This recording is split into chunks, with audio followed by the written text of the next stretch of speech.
전편의 보육교사 면접 요령에 이어서 이번 편에서는 예비 보육교사로서 알아야 할 내용에 대해서 살펴보겠습니다. 우선 담임을 맡은 보육교사라면 어린이집 철학과 또 내가 맡을 연령의 발달 특성, 그리고 원 보육 프로그램의 이해, 문서 작성법, 동료와의 관계 속에서 알아야 할 것, 또 아이와 부모와 소통, 이런 모든 것들이 궁금할 겁니다.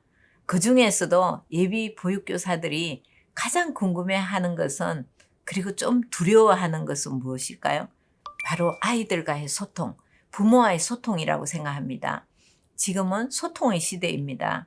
일반적인 소통이 아닌 진정으로 마음을 나눌 수 있는 특별한 소통은 크나큰 원동력이 될 것입니다. 아이랑 부모랑 소통 잘하는 보육교사의 코칭 팁 알아보겠습니다. 아이와 소통 잘하는 보육교사의 코칭 팁입니다. 비법 1. 아이 성향에 따른 기질을 파악하는 것이 필요합니다. 자유놀이 때 민감한 관찰로 기록을 좀 하시면 우리 아이가 어떤 기질의 어떤 성향의 아이인지 이런 것들을 좀 더 쉽게 파악할 수 있을 것 같습니다.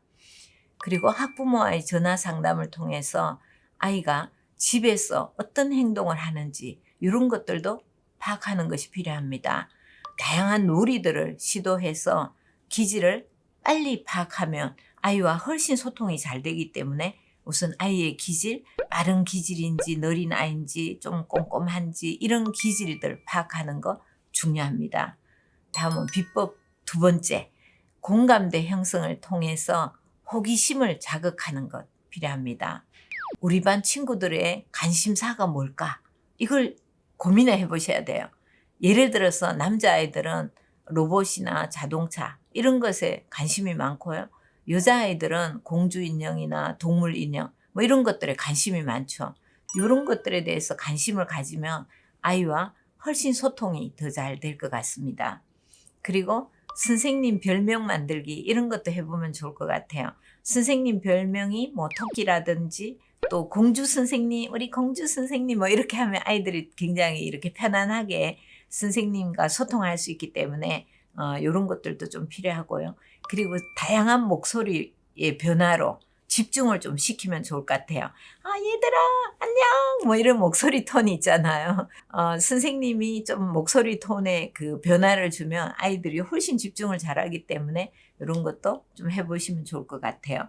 그리고 선생님과 간식 데이트를 하시는 것 좋을 것 같아요. 티타임이라는 것은 말 그대로 함께 차를 마시면서 선생님이 아이의 말을 경청하는 겁니다. 아이가 먹을 수 있는 뭐 쿠키 이런 것도 이제 해서 예쁘게 이렇게 장식을 해서 우리도 카페 가면 왠지 더 이야기하기가 편하고 분위기가 되잖아요.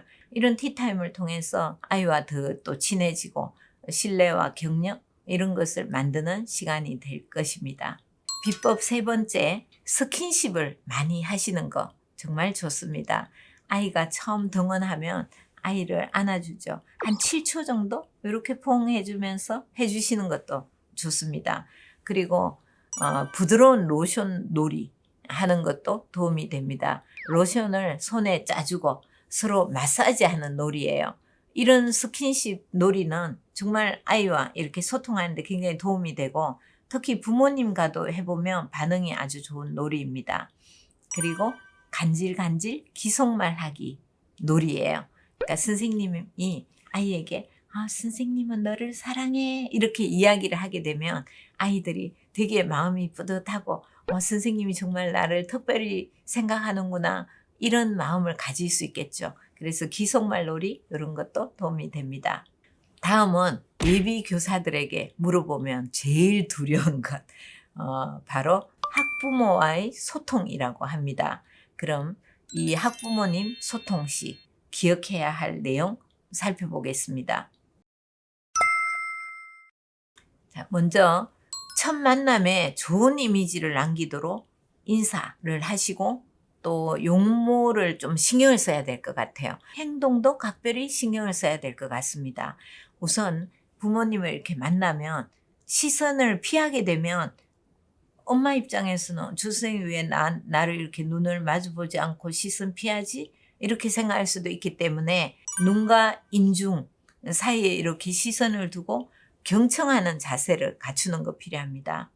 그리고 대화를 할 때는 우리가 항상 말도 중요하지만 비언어적인 것도 굉장히 중요하다고 하잖아요. 그래서 미소를 한다든지 끄덕인다든지 해서 저 선생님은 내 말을 귀 기울이고 굉장히 라포 형성이 잘 되는 선생님이구나. 이런 이미지를 주는 거 중요합니다. 다음은 어떠한 경우에라도 예의를 지키면서 존중하도록 노력하는 것이 중요합니다.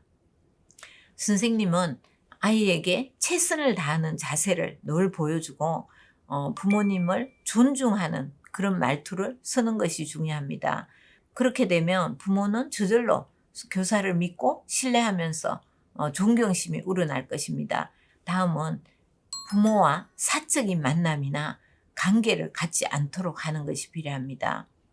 사적으로 만나서 차를 마신다든지 또 술자리에 함께하는 그런 이제 경우가 있다면 서로 이제 격식 없는 사이가 돼서 되게 편할 수도 있지만 또 말을 잘못한다든지 다른 아이의 이야기를 부모에게 전달한다든지 해서 실수를 할 수도 있겠죠. 그래서 사적인 만남은 가지지 않는 것이 좋습니다. 다음은 부모와의 소통 시 특이할 만한 사항은 원장님에게 꼭 보고를 하는 것이 필요합니다. 예를 들어서 아이가 갑자기 열이 나서 중간에 아이를 데리러 오는 상황이라면 원장님한테 미리 상황을 알려주어서 원장님도 아이의 상황에 대해서 알고 있다는 것, 이런 것을 가지고 있으면 부모에게 신뢰가 갈 겁니다. 그런데 원장님이 그 상태를 모르고 있다면 어머니가 오셨어요? 그러면 어머니 어쩐 일로 오셨어요? 라고 하면 이 원장님하고 교사하고 소통이 안 되는구나. 이런 분위기를 자아내기 때문에 부모에게 좀 신뢰감이 사라지게 되겠죠. 그래서 교사가 미리 원장님에게 특이사항이 있으면 전달을 빨리빨리 하는 것이 필요합니다. 다음은 자신의 그 아이가 사랑받고 있다는 걸 느끼도록 소통을 하는 것이 필요할 것 같아요. 평소 아이에 대한 세심한 관찰을 통해서 아이의 성향이라든지 기질 등을 파악해서 부모님과 계속 이야기 나누는 게 필요할 것 같아요. 특히 아이를 이렇게 세심하게 관찰하고 있으면 부모님 입장에서 되게 감사하고 또 그 아이의 관찰일지 이런 거 있잖아요. 그런 것에도 내용을 이렇게 잘 정성 들여서 써주면 와, 선생님이 진짜 바쁠 텐데 우리 아이에 대해서 이만큼 관심을 가지고 세심하게 이렇게 아이를 파악하고 있구나. 이런 것에서 정말 잘 이렇게 소통하게 되고 신뢰감을 형성하게 될 거예요. 아이의 마음을 진정으로 이해하고 공감해 주면서 아이와 친밀감을 잘 형성했다는 것, 그것을 또 부모님에게 인식시키도록 하는 것 중요합니다. 다음은 부모가 건의사항이나 불만을 토로할 때 즉시 대답하거나 반박하지 말고 원장에게 보고하는 거 필요합니다.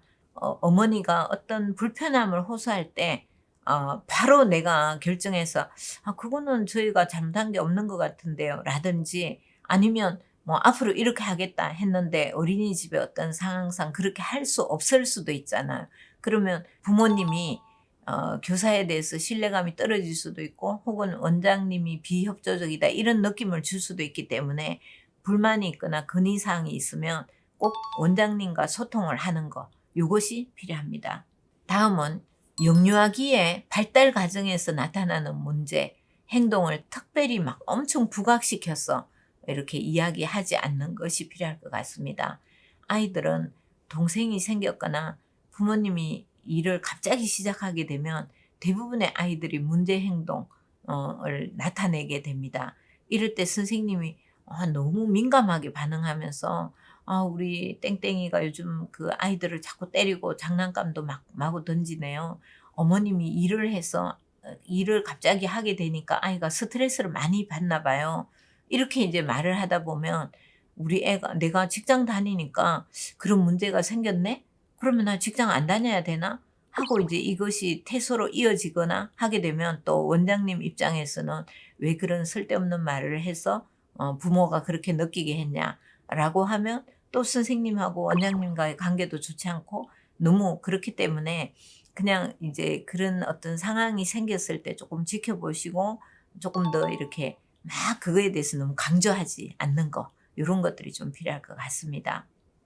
다음은 교사의 인격을 보여주는 언어 습관으로 이 좀 좋은 대화하는 것이 필요합니다. 적절한 대화 톤, 또 교사로서 품격 있는 언어 사용 이런 것들이 중요할 것 같아요. 이야기할 때 또박또박하게 정확하게 말하고요. 좀 선생님답구나 이런 그 분위기를 자아낼 수 있는 실제 이제 그러려면 좋은 성품도 갖춰야 되겠죠. 당연히 그때 부모님한테도 우리 땡땡이는 진짜 인사를 잘해서 참 예뻐요 하고 구체적인 칭찬하는 칭찬 대화법.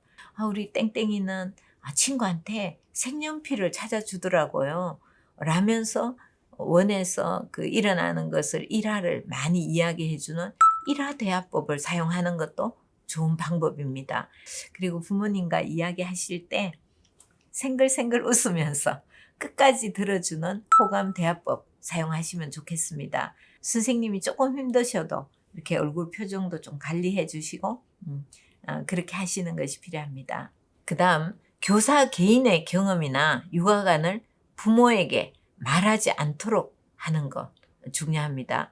부모나 교사 간에도 아이를 양육하는 양육관이나 육아관이 다를 수 있죠. 당연히 교사로서 전문가이긴 하지만 아이를 전적으로 책임지는 부모는 아니죠. 그래서 정말 아이의 발달에 적절한 어떤 이야기를 할 수는 있지만 궁극적으로 아이에 대한 책임은 부모가 가지기 때문에 너무 지나치게 여러분이 가진 양육관 이런 것들을 부모에게 주입시키려고 하지 않는 것이 필요할 것 같습니다.